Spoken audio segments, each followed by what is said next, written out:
Greetings, viewers! Night here, bringing you another commentary. Got a Pokemon-related video for you today from a channel called GameOverJesse, who made a top 10 video on everyone's favorite twerp, Ash Ketchum, and the most terrible things he's done. Now, while I can't call Ash my favorite anime protagonist, I can say that this video is rather flawed. So without further ado, let's begin the commentary. Dragon Wheel! Number 1.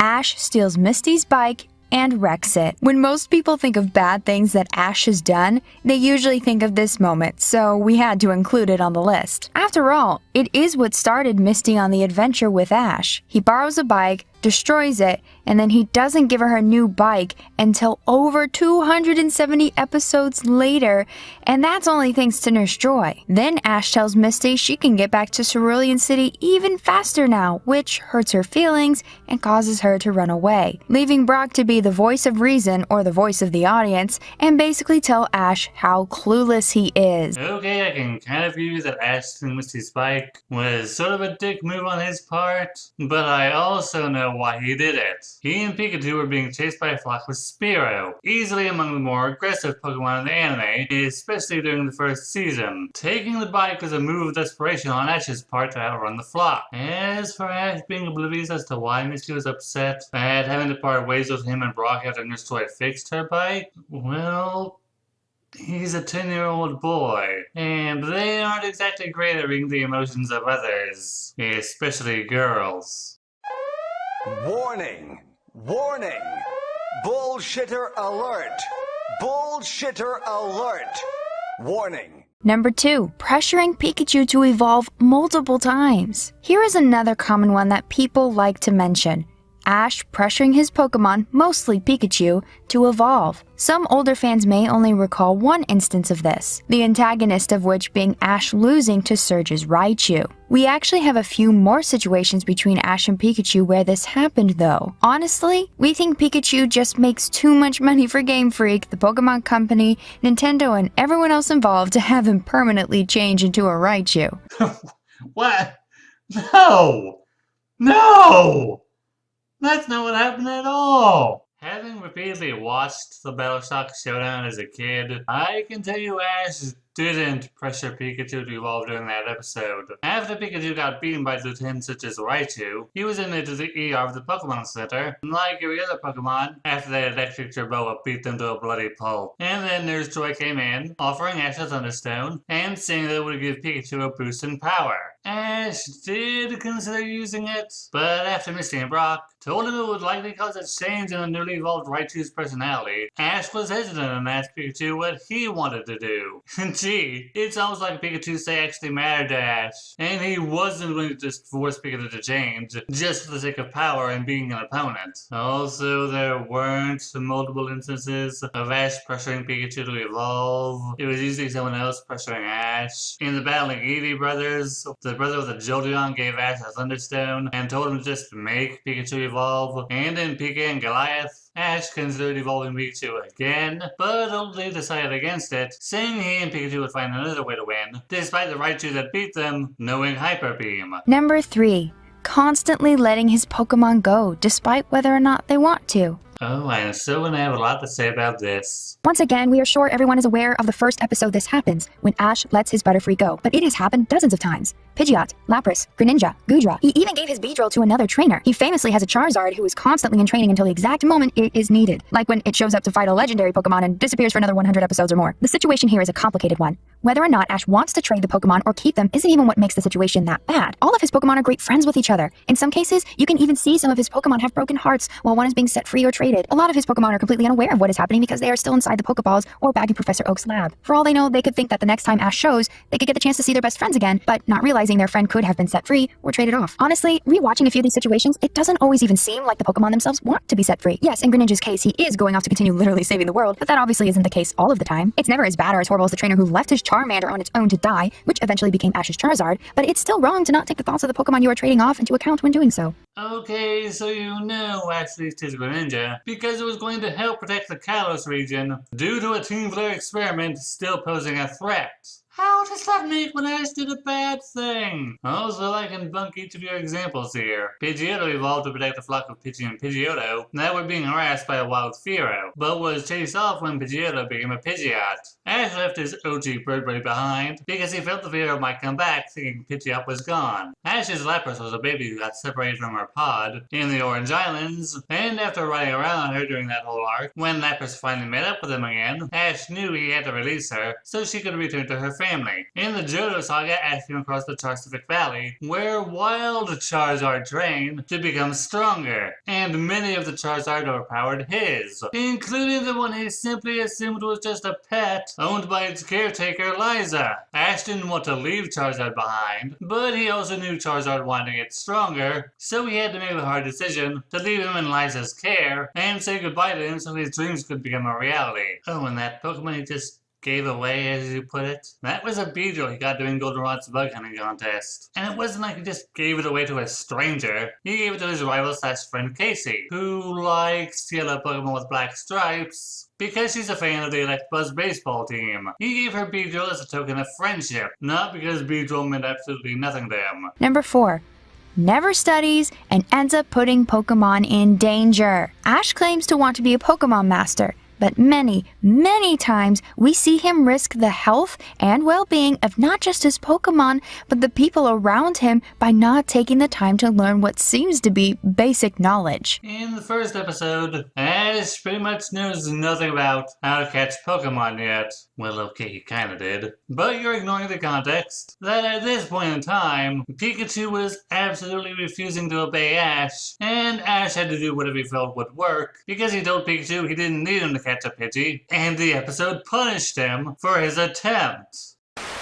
Okay, a bit of a post-editing note here. GameOverJesse doesn't exactly ignore the context that Pikachu refuses to obey Ash. She just kind of puts it on a little list over some of the anime footage. And I'm going to respond to that list now. Number 1. He oversleeps the night before he becomes a Pokemon trainer. Okay, that's fair, I guess. Number 2. He doesn't know anything about Pikachu. Well, of course not, he just got it. Number 3. He doesn't know how to catch Pokemon. Actually, he does, but Pikachu is, again, refusing to obey him, meaning Ash has to do everything himself. 4 and 5, again, Pikachu refuses to obey Ash, so those feel kind of like the same point to me. And number 6, he doesn't know how to heal Pokemon, or that Pokemon centers exist. Well, I would put that on his mother and Professor Oak more than Ash, since neither prepared him in case Pikachu gets injured. As for not knowing that Pokemon centers exist, well, there really aren't any in Pat Town, in the anime or any of the remake games. But again, this is just something that I caught on to after editing the rough draft of my video. Error on my part. I should have looked over hers again before scripting and recording. So now, back to the main commentary.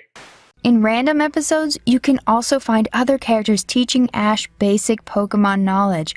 Both of Ash's Pokemon are water types and they're totally weak against fire type. The rest of this battle's gonna be tough. A lot of which has caused himself, his Pokemon, and those around him a lot of unnecessary pain. Okay, there was more on the 4Kids staff, not knowing what they were doing while scripting an episode, than the characters themselves. And if you're going to say Ash was dumb for never using Squirtle when he and his friends were traveling through a desert, well, allow me to remind you, Misty is a water-type trainer and has a Staryu. Tracy is a Meryl, and I'm pretty sure Brock had caught his Lodad and Mudkip prior to that scene you played from the Advanced Generation. Side note, when Ash did decide to use Squirtle to relieve himself from desert heat, Squirtle's water gun proved to be too strong and pushed Ash back a bit. So it's likely that Ash wouldn't want to repeat that outcome. Yeah, it's speculation on my part, but at least it's a plausible explanation. Number 5.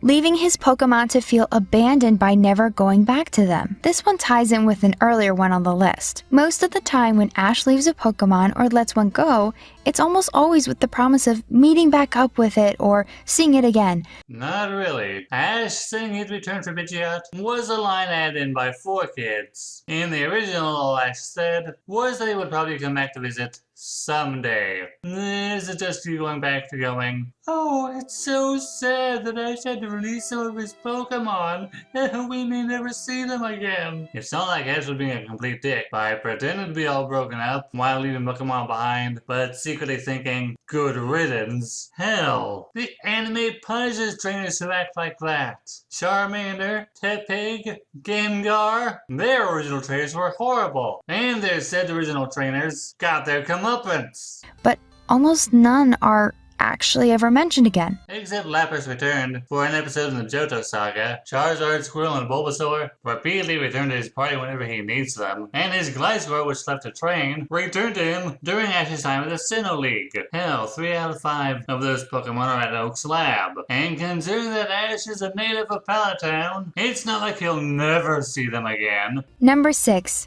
Not technically winning his badges. Yes, of course this was going to be on the list. Everyone knows in Season 1, it's as if Ash didn't actually earn any of his badges. The Sprinklers beat Brock, not Pikachu. Ash could have possibly beaten Misty, but Team Rocket got involved and he was given a badge after defeating them, not Misty. Ash helps Sabrina smile and is given a badge. Honestly, the cops should have been called on Sabrina in that episode. Turning people into dolls and torturing them shouldn't be legal. Because it's not like Sabrina would have done the same to the cops or anything. Ash's battle for the Rainbow Badge against Erica is interrupted by Team Rocket, but he still gets the badge. It's no wonder he wasn't able to win in the Indigo League when he really shouldn't have even qualified in the first place. However, we do have the Orange Islands, and yes, we count that as a win, but it's his only one. Even though you have a screenshot of Ash becoming the first Alolan League champion. And then there's a still tiny thing people tend to forget when they say Ash never wins anything. Ash won the entire Battle Frontier.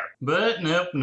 Ash only won the Orange League. Dragon Wheel! Number 9. General rudeness to his friends. Sometimes while watching the anime, Ash just continues to do things to his friends that just confuse us. I know we've mentioned he has a strong lack of common sense, but it seems that he is always annoying or putting those closest to him in danger. No, we aren't talking about Team Rocket coming after Pikachu and Ash's friends. I mean, that's just being in the wrong place at the wrong time. Not his fault. Some examples are telling a group of women perfume is for suckers and only use them to turn men into zombies. Even though at that time, again, Ash was a 10-year-old boy. And yeah, Brock acting like a goon around women is pretty much his tired old shtick now. It wasn't that exaggerated during the first season. There's also that since Erica's gym makes the perfume Ash insulted, the trainers there refuse to even let him challenge her. Which feels like a pretty big jerk move in itself.